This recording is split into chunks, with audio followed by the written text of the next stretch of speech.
Hi guys, welcome back to my channel. I'm the Housewife Historian, and we are here to talk the Real Housewives of Beverly Hills. I'm going to be talking a little bit in code today because if you watch my channel and you watch my live, yes. Is the plane going down? Are we gonna die? Why are you saying I'm sorry?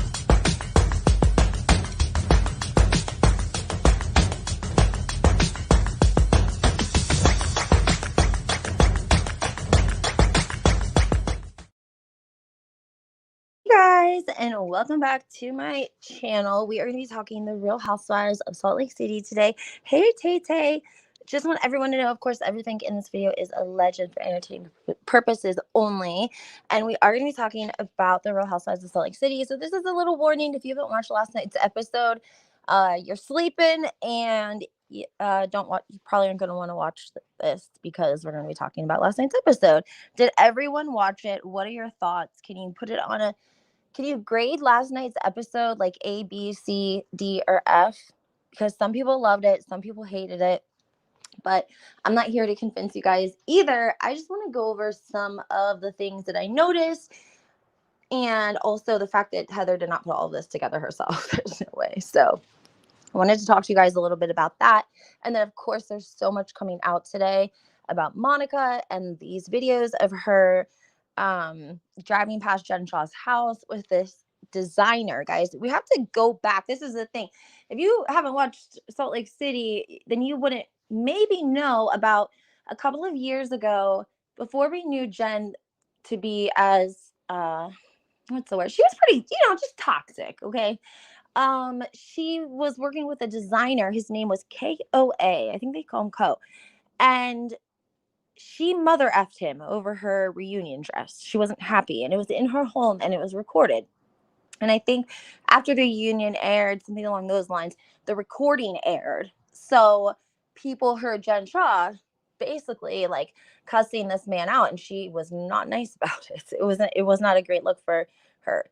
Now, this is the same designer. If you remember that around that same time, that's when Meredith accused Jen Shaw's people of coming in her store and taking the bag, the clutch. Does everyone remember when allegedly she took a clutch? Well, Monica is in that footage with those same people, the designer, a couple other people, and then her. So for me, I feel like it started out that she became friends with this designer. When the designer and Jen Shaw fell out and the video and the audio was released, I think that Monica saw that as a chance to side with Jen Shaw and make Jen Shaw her friend, and then eventually her assistant. Jen Shaw ran, the government was looking at her for 10 years. It took them to finally serve her. So there's no way that in 10 years she just, was going around asking people that she barely knew if they wanted to join this fraud ring. I mean, I just find that crazy. There's new footage of Monica and Monica's mom getting into a fight. Have you guys seen that yet?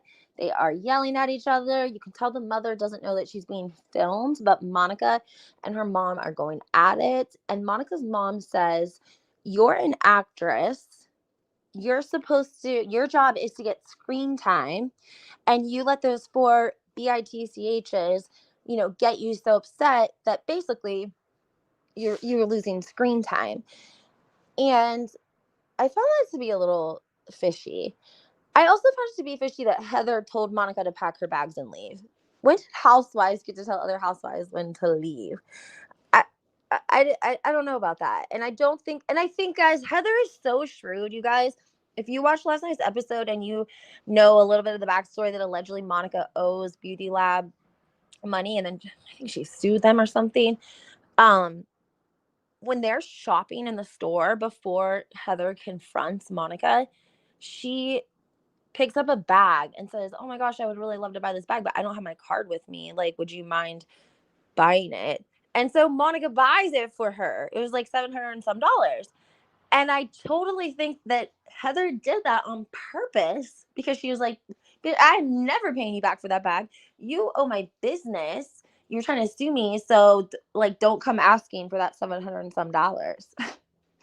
That's what it felt like for me. Does anyone want to talk Real Housewives of Beverly Hills quickly? We can run over that. I didn't think last night's Real Housewives of Beverly Hills was super exciting, to say the least. I thought Miami was good. I'm gonna do a whole another video on Miami. David Yontef was on there. If you don't know, he was his podcast with Anna from Miami. Basically, has really stirred up a lot of feelings and things amongst the ladies, and it's brought Anna back to the housewives. So that's going to be interesting. But Beverly Hills last night, I felt like we got somewhat of an authentic scene between Kim and Kyle, which was nice and genuine. But at the same time, I don't think Kim and Kyle can ever really be honest because they're on camera and they both know that. And I just kind of feel like it's inauthentic. Dorit and Garcelle, I don't know how to, obviously, I feel like Garcelle's vindicated in the way that she feels that, Dorit's in this little bit of a bubble and she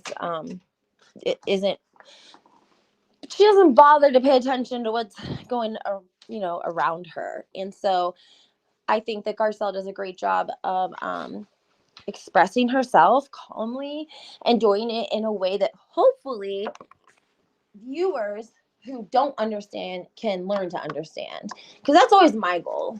I'm not trying to convince anyone, but maybe if I can get you to see a different perspective or point of view, your understanding might change. That's actually happened before with people, especially about New Jersey. So Team Garcelle, yeah, definitely Team Garcelle.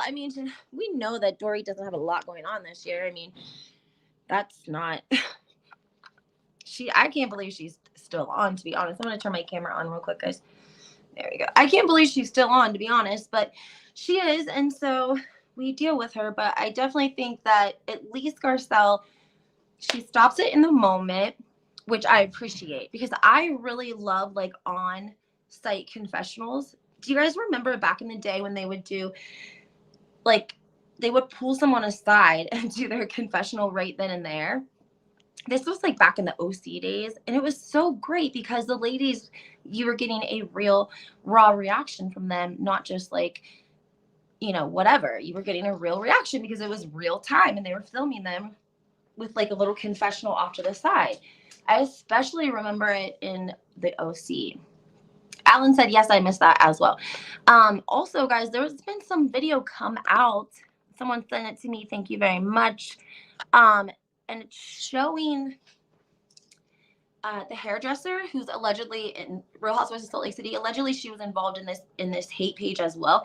See, people were calling Monica a blogger, and that was confusing to me because I didn't think Monica was a blogger. I thought Monica was just trying to make contact with a housewife so that she could get her way on the show. I kind of compared it to the Melissa Gorga of it all, if you know what I'm saying. She was just really trying to get on the show. Also in Beverly Hills last night, if you notice Kyle in her confessional, she's giving us a little bit more she's telling us things that we already know, but that she, I think, has a hard time maybe admitting or talking about. And one of those things was the chaos in her home as a child was was a lot, and that was hard for her to deal with. And so she now says that her house is very calm and there's no yelling or screaming. And I'm not trying to be mean, but I mean, do you think there's yelling and screaming going on in Kathy Hilton's home right now? I think when we all have teenage girls and kids, there's probably yelling and screaming going on. But I don't know. I kind of felt like I didn't know if that was a dig at Kathy or a dig at Big Kathy, their mom, because she had an Irish temper, according to Kyle. But we also know that Big Kathy was a partier. She liked to drink. She liked to have a good time. I also think if you don't have, I think Kim feels like she took care of the family all those years. If you guys don't know and you didn't read the book, The House of Hilton, after Kim got big as a child star, her mother, Big Kathy, divorced their dad. And obviously, Kim's income supported the family for many, many, many, many years. And so I think Kim feels a little bit resentful about the fact that she didn't have a childhood and that she doesn't feel like it was appreciated. Probably. I would say that she doesn't feel like it's appreciated. Maybe that's why Kyle you know, when they have the fight in the limo and Kyle calls her an alcoholic, but she also says that her husband sends her a check every single month. Maybe that's why they give her a little bit of money every month, you know, like, because she was putting them up for years and years and years. And I don't know, it was just very, we've never seen Kyle's hair that short. I was shocked to see her hair that short. In fact, when they did a flashback of her from the limo, you know, that was that the first, second, or third season, her hair was so long, thick, and really pretty. And in last night's episode, it was very short and wispy, almost way different than we normally see her hair. I love Dorito's hair. Now that I like her hair. Her hair looks good. And what's coming out of her mouth, I can't account for, but her hair looks good. Also, guys, did you guys see her? She was on like a Good Morning London type show, because I told you guys that she was part of this Peter Pan 2 that was going to be Boy George, this live sort of Broadway experience, but I think it's for children. There were complaints when the tickets went out after the first show because Dorit was not present, and apparently a lot of people had bought tickets because they thought they were going to get to see Dorito, and she wasn't there. So I think they must have added her to like the shows, and now she's doing press, and it was her and Boy George doing press for this Peter Pan 2. I don't know why I think that's funny. It just is. It's just funny to me. A couple of other things I want to tell you guys that you guys didn't know about Salt Lake City. Jen Shaw knew about this account since 2022. That's what people don't. I want everyone to understand. Jen Shaw knew about Monica's account since 2022. She actually sent them a cease and desist. That's why they have 4 accounts open. If you go look them up. I did this yesterday on my live. And I even said, why are there 4 accounts? Because they kept getting shut down because she was reporting them, obviously. AC says 2021. Okay, sorry, my numbers may not be great, but thank you, AC 2021. I think that Jen Shaw has led Heather from prison. I think she's been on the phone. I think she's been talking to Heather. And I think that that's how they unraveled all of this. I don't think Heather did it by herself. I think that we saw a comment go up on Jen Shaw's Instagram yesterday that clearly wasn't her, but it was somebody speaking for her, saying, don't you think if Bravo had a black eye, and they would show footage of it? And Andy Cohen allegedly went on Cyrus the Radio and said that he was very upset. Like, he was upset with Jen. And he said that she wanted to do not just like a one-on-one interview. She wanted it to be sort of like a docu-series. And she wanted a lot of money. And what else did he say? He said, you know, they wish if they did have footage of the black eye, they would post it. Obviously, why wouldn't they? And it's like, for me, how do you guys miss the most iconic, important things that have happened over the last couple of years, i.e. Kathy Hilton's meltdown? You don't have footage of it from the club or the bar. You don't have any footage of it from the Sprinter van. You don't have any footage of it from the house that supposedly has cameras and microphones in it because it's Kyle's house and that's where all of the ladies are staying. And we don't learn from that. Need I bring up the Bolo situation? We all know that the cameras, at least the ladies had the decency to go around and cover up the cameras because they knew they were there. I'll give you that. But like, come on, nothing. If these 2 were fighting so intensely that Jen Shaw punched her in the face, don't you think that there would have been like some yelling and screaming? Heather might have just have been on that phone with Jen in the hotel. Alan, that's a good point. She could have been. I mean, I think that Jen knew once they found out Monica was coming on the show, Jen probably was like, are you freaking kidding me? Like, this girl swindled her way into Koa's friendship circle, right? And Tanisha, who is the hairdresser who's involved in all of this, she has put out a couple of videos with receipts and says that basically that Monica's lying. Monica was, they were sitting outside of Jen Shaw's house. They were trying to get the ladies' addresses.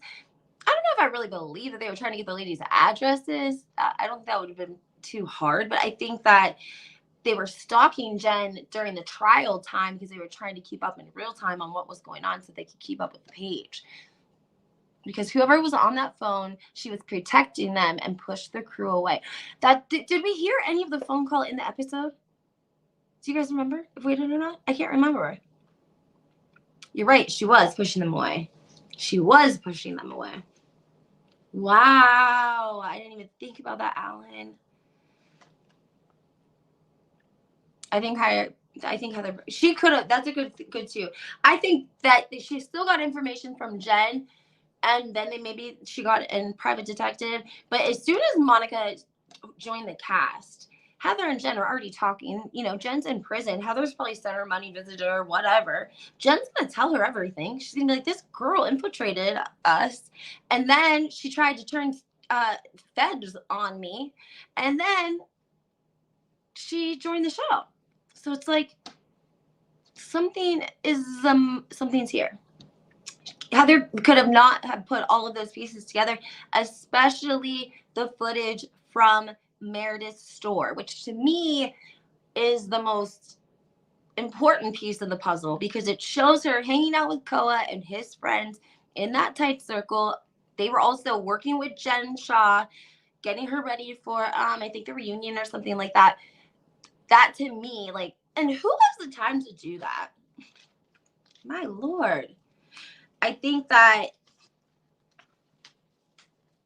the video audio of her mom saying, look, Monica, you're an actress. You have to get along with these girls because your biggest, you want screen time. That's what you're here for, screen time. You worked so hard to get on the show. So, get along with these girls so that you can get screen time. That's all I'm trying to say. Her and her mom were going at it. It was crazy. So I'm going to talk more about this. I'm going to do another live, but I have to go for right now. I also wanted to tell you guys, in that account, they were tagging the Holy Bravo too. Like the troll account, it kept tagging the Holy Bravo too. I'm not sure. And that account doesn't have a whole lot of followers. There's only like 1,700 or something like that. So if anyone knows anything about that, DM me. I'm also going to do a video on Miami because I want to talk about David Yontov's podcast being such a big part of the storyline in last night's episode. And then also, guys, I wanted to tell you that Melissa Feaster, I just love her, and that we are from like this literally within an hour of each other. That's where we're both from. And she has a new fan page. I don't think she ever had an original fan page, so she's got a fan page, guys, and you guys should go check it out. I think it's Feaster something. So her last name starts with a P. It's PF. And you should go check it out and follow. Check out my TikTok. Make sure you hit the like button, subscribe. Kelly said, remember when they were at this house, Jen was pissed off at Heather along with Whitney. So this could be totally possible. I definitely think it could be possible. I think they could have been. Does everyone remember the rumors of Meredith and Jen Shaw? How they were sleeping with the same man? Remember the whole steakhouse and Meredith getting on pleasuring Jen? That's why I'm the historian, guys. I'll talk more about it later. You guys do your homework, and we'll talk later, guys. Have a great day.